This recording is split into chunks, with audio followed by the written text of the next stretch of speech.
Hello 10th class. I hope you all are fine. Yesterday, some students who are interested in NTSC, you have got some schedule for NTSC preparation, and if you have actually watched it carefully, you have found out that in that we are having first chapter development for discussion, and we are already doing it by the means of syllabus. Economics का first chapter है आपका ये development. कल हमने development को start किया, आज ये चैप्टर खत्म हो जाएगा. नॉट टू लेंथी चैप्टर, कोई ज़्यादा कॉन्सेप्चुअल इसमें कुछ चीज़ें हैं भी नहीं. जो कॉन्सेप्ट है वो समझो, उससे बाहर क्वेश्चन नहीं आएंगे. ठीक है, तो आज हम ये चैप्टर कंप्लीट करने के बाद कल इसके क्वेश्चन आंसर्स करेंगे और इससे रिलेटेड जितने पॉसिबल एमसीक्यूज बन सकते हैं वो डिस्कस करेंगे. एमसीक्यू प्रैक्टिस करने से the better benefit you get in competitive exams. तो आपको खुद को भी ये कोशिश करनी है, while reading the chapter, read the chapter line to line and try to form questions out of it. कि इस लाइन से क्या क्वेश्चन एमसीक्यू बन सकता है, that may come in NTSC.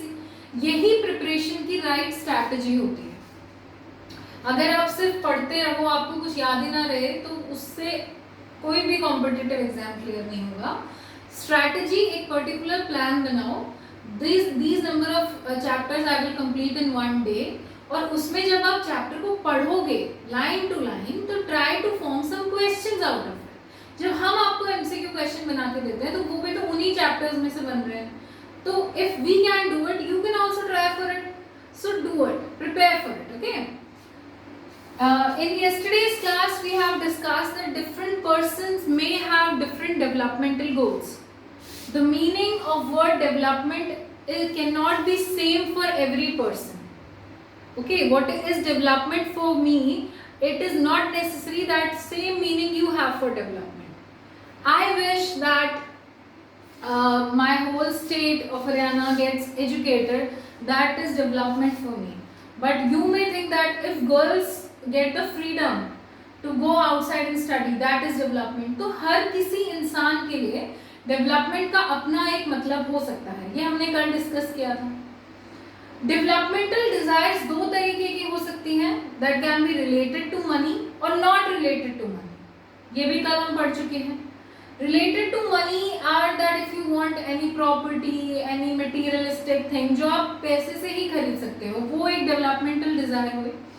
कुछ डिजायर्स ऐसी हुई जो पैसे से नहीं खरीदी जा सकती. Family security, okay, a better environment. So ये कुछ डिजायर्स ऐसी हैं जो पैसे से नहीं खरीदी जा सकती है. रिस्पेक्ट. उसके बाद हमने डिस्कस किया था कि एक फैक्टर जो किसी के लिए डेवलपमेंट है, जरूरी नहीं है कि दूसरे इंसान के लिए भी वो डेवलपमेंट ही होगी. जैसे हमने एग्जाम्पल लिया था, एक गर्ल जो सोचती है कि फैमिली में मेरे भाई भी मेरे जितना ही काम करे, मुझे उसके जितना ही फ्रीडम मिले, ये मेरे लिए डेवलपमेंट है. ठीक है, गोल फुलफिल हुआ, आपको डेवलपमेंट मिल गई.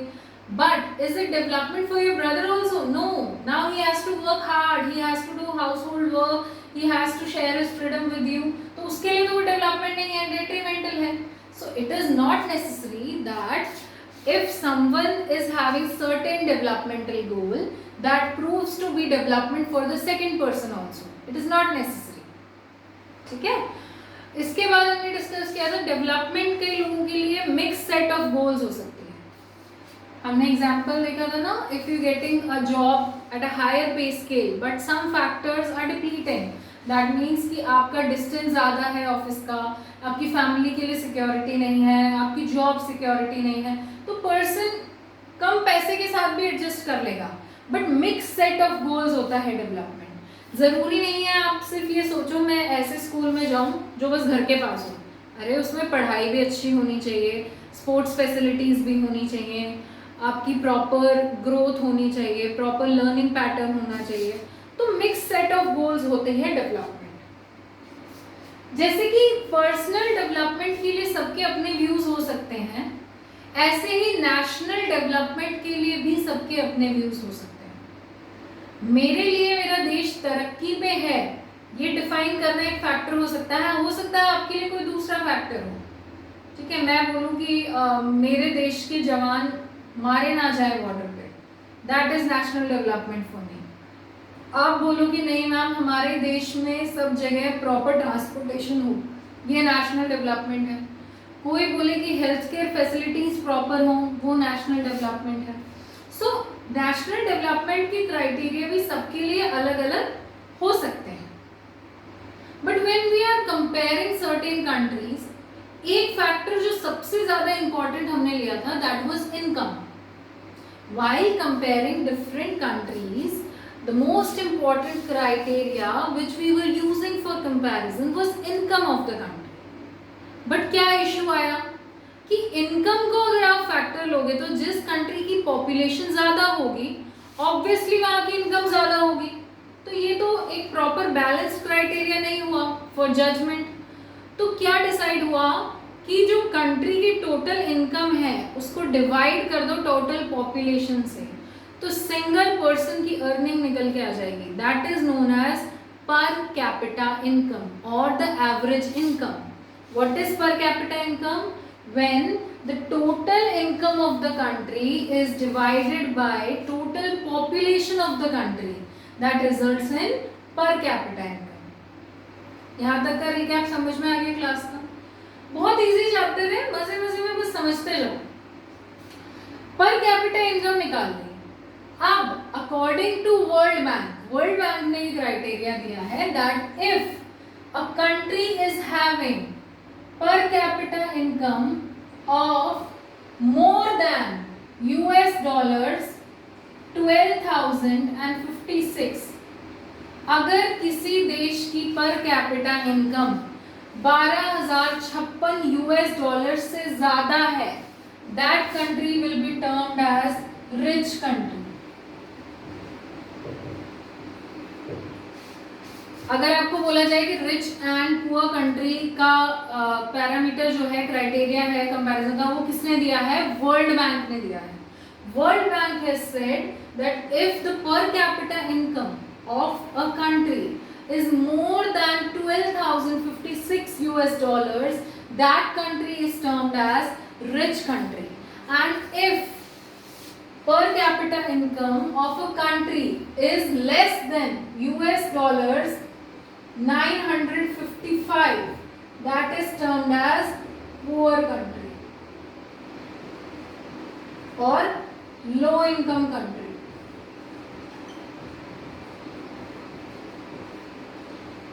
अगर किसी देश की पर कैपिटा इनकम $955 से कम है तो वो क्या होंगी? Low income country. अब आप बोलोगे यूएस डॉलर में क्यों कंपेयर करते हैं?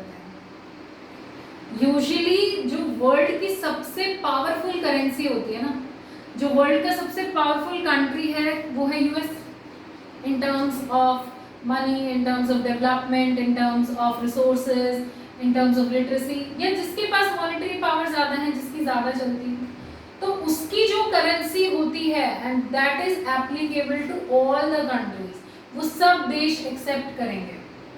ठीक है, तो उसी कंट्री की मॉनेटरी वैल्यू में कंपेयर किया जाता है। सबसे ज्यादा पावर अभी यूएस के पास है, तो US dollar is the most heaviest currency of the world. It is the most reliable currency, ये कहीं पे भी फेल नहीं हो सकती, कोई भी कंट्री इसको एक्सेप्ट करने से मना नहीं कर सकती। So this is the best way to compare. तो 12,056 से ज्यादा अगर US dollar per capita income है तो कंट्री रिच है, 955 यूएस डॉलर से कम इनकम है तो कंट्री लो इनकम है। तो इंडिया का क्या रैंक है? 1820 US dollar per capita income of India according to 2017 data. The per capita income of India is $1820. तो ना ये रिच कंट्री में आई ना लो इनकम में, ये आई middle income country.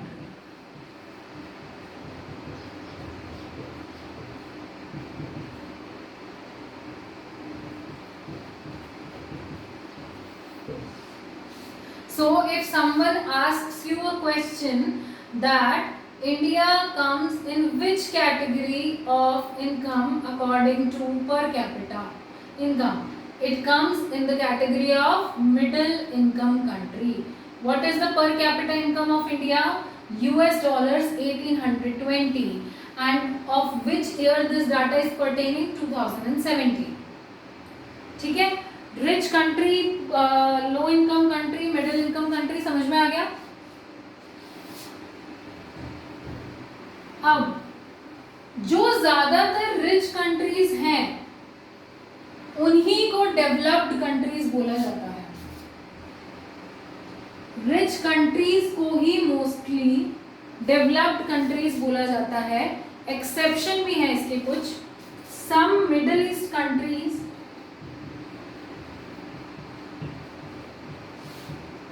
some Middle East countries and some small countries. Middle East जो Middle East में आती हैं, आपके ईस्ट रीजन जो है हमारा, एशिया, अफ्रीका, कॉन्टिनेंट, यूरोप को लेते हो जब आप, तो जो मिडल ईस्ट में जो कंट्रीज हैं, कुछ कंट्रीज उनको छोड़ के और कुछ स्मॉल कंट्रीज को छोड़ के जो रिच कंट्री की कैटेगरी में आती हैं वही डेवलप्ड कंट्री कहलाती हैं। इंडिया इज अ डेवलप्ड और developing nation. India is a developing nation, we are not yet a developed country.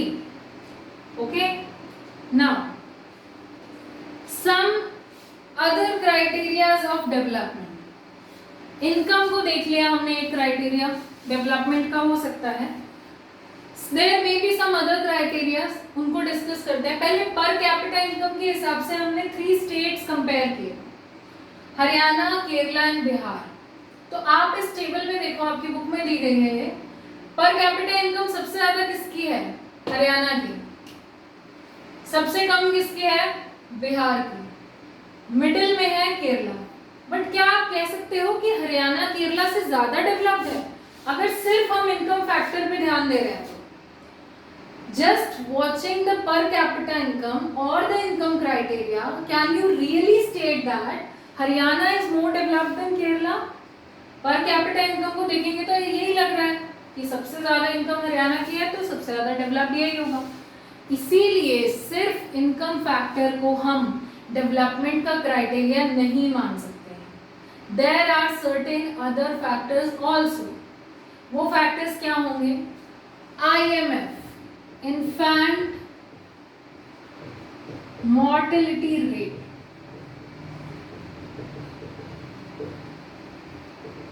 What is infant mortality rate?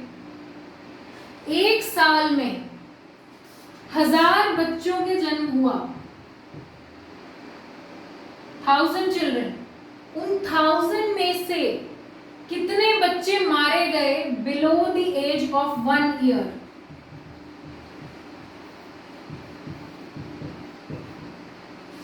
अब ये मत बोलना कि मैम 1000 बर्थ ही थोड़ी ना होते हैं एक साल में। क्राइटेरिया समझो, था पर 1000 बर्थ, हर 1000 लोगों के बीच में कितने बच्चे मारे गए बिलो द एज ऑफ 1, वो होता है इन्फेंट मोर्टेलिटी रेट। सपोज कीजिए 1000 बच्चों का जन्म हुआ, उनमें से मारे गए 20 बच्चे, वो एक साल के होने से पहले मर गए। दैट इन्फेंट मोर्टेलिटी रेट कितना हो गया? 20। तो ऐसे ही इन्फेंट मोर्टेलिटी रेट सबसे ज्यादा किस स्टेट का है? बिहार का। इनकम सबसे ज्यादा कम थी और इन्फेंट मोर्टेलिटी रेट सबसे ज्यादा है। इन्फेंट मोर्टेलिटी रेट में अगर हम देखें तो केरला हमसे ज्यादा डेवलप्ड है, कम बच्चे मारे गए। हरियाणा में भी देखो कितनी डेथ्स हैं। ठीक है, अब आ जाते हैं literacy rate. What is literacy according to you? If a person is able to read and write any one language, he or she is considered as literate. Literate होने के लिए जरूरी नहीं है ग्रेजुएशन की डिग्री है आपके पास तभी आपका लिटरेसी रेट में नाम आएगा। अगर आप एक भाषा कोई भी लिख सकते हो, पढ़ सकते हो, that is known as literacy. तो लिटरेसी रेट सबसे ज्यादा किसका है? केरला। देख लो, इनकी पर कैपिटा इनकम हमसे ज्यादा नहीं थी, लेकिन इन्फेंट मोर्टेलिटी रेट हमसे ज्यादा कम है और लिटरेसी रेट हमसे ज्यादा है। Literacy rate, if you can read और write one language above the age of 7 और अबव एज, इसमें आपको पता होगा ये बात बात बहुत अच्छे से, 5 से 6 साल का व्यक्ति बच्चा ज़रूरी नहीं है कि एक लैंग्वेज को बहुत आराम से लिख ले या पढ़ ले। सो लिटरेसी रेट का जो कंपैरिजन होगा वो एज ग्रुप का होता है 7 एंड अबव। 7 साल और उससे ऊपर का बच्चा जितने भी लोग लिख पढ़ सकते हैं एक भाषा को, वो आते हैं लिटरेसी रेट। लिटरेसी रेट सबसे ज़्यादा किसका है? केरला। देन आता है नेट अटेंडेंस रेशियो, NAR। ये सारे टर्म्स समझ लो आप, अदरवाइज कंफ्यूज हो जाओगे। नेट अटेंडेंस रेशियो, अटेंडेंस आपकी स्कूल की अटेंडेंस, इसमें एज ग्रुप होगी 14 and 15 years of as.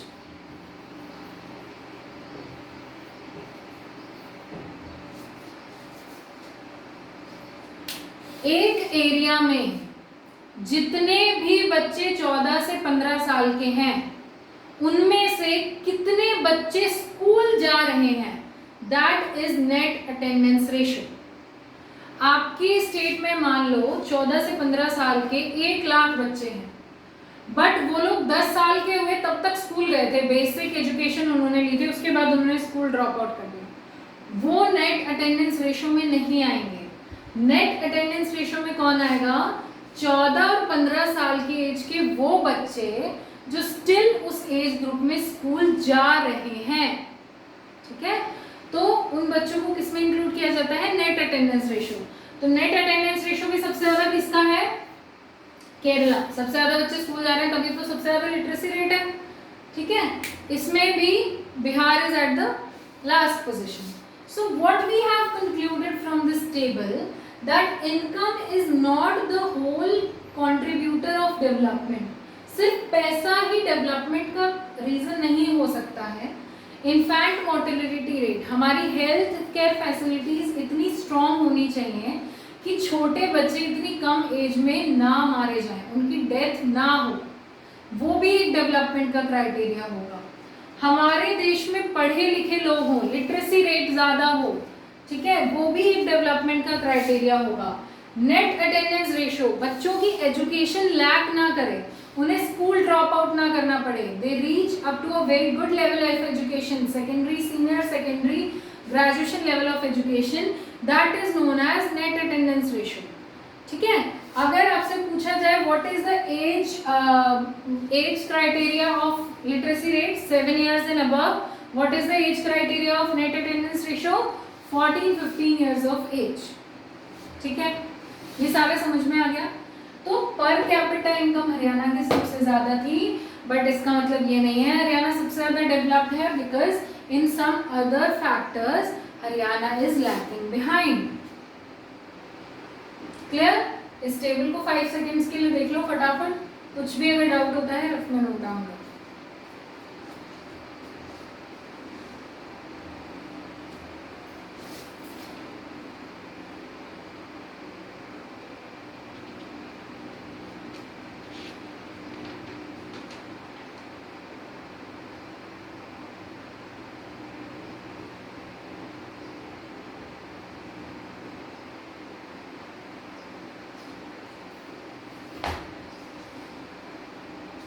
No doubt?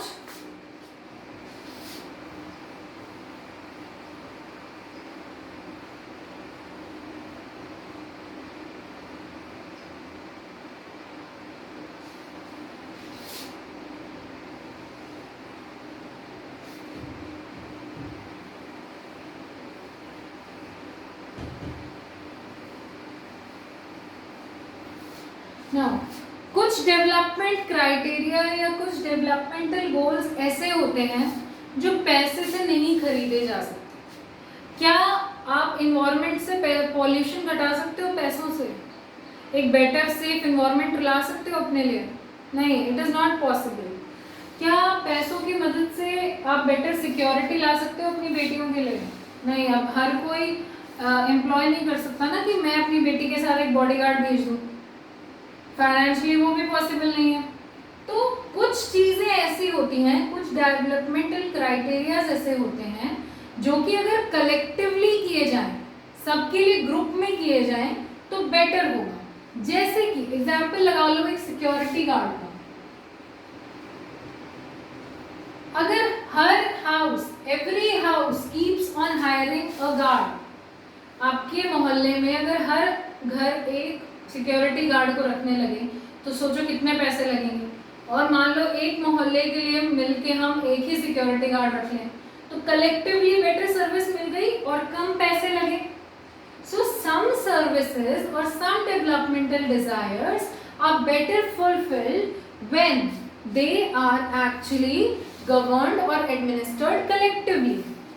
जैसे PDS system, public distribution system.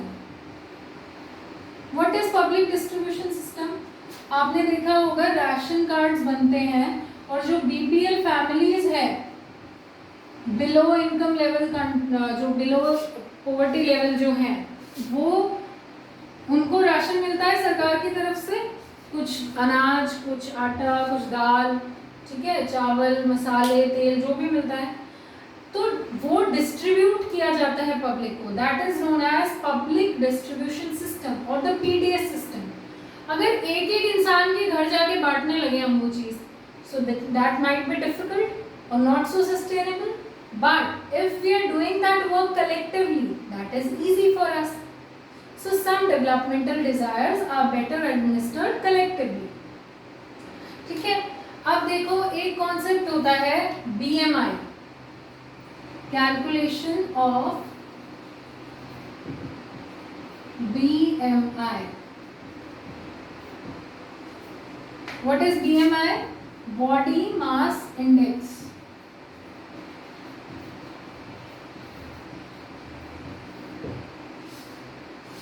Body Mass Index. If you are dividing your weight in kg by height in meters, meter square, इससे क्या आ जाता है? Body mass index. ठीक है, when you are dividing the weight of your body in kgs by height in meter square, centimeter में मत रखना, ठीक है, तो उसको बोला जाता है बॉडी मास इंडेक्स आ गया। अब बीएमआई अगर आपको बहुत कम आता है, आपको एक टेबल दी गई है आपकी बुक में पेज नंबर 90 या 91 पे, अगर आपका बीएमआई बहुत कम आता है, that means your health is under nourished, you need nourishment, you need some proper nutrition for your body is not developing properly.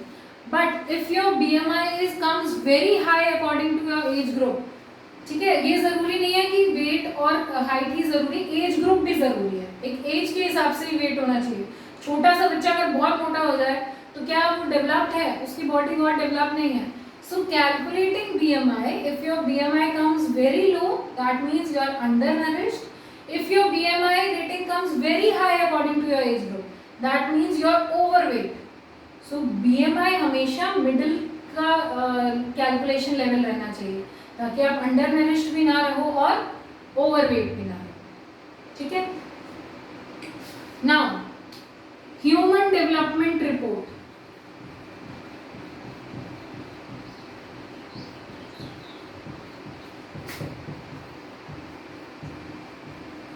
एक कॉन्सेप्ट हमने देख लिया कि डिफरेंट कंट्रीज को हमने कंपेयर किया on the basis of income, कर लिया, ठीक है, लेकिन हमें बाद में पता चला ना कि डेवलपमेंट का सिर्फ एक क्राइटेरिया नहीं हो सकता, और भी क्राइटेरियाज हैं जैसे कि एजुकेशन, आपका health status.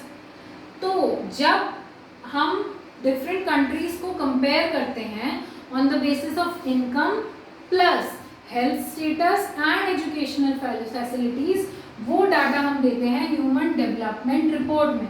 And human development report is published by UNDP, United Nations Development Program.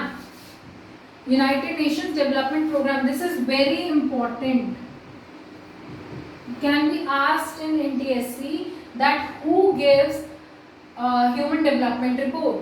Human development report is given by UNDP, or UNDP publishes which of the following reports? Human development report. It compares different countries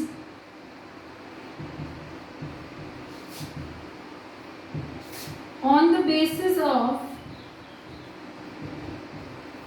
income, status and educational facilities.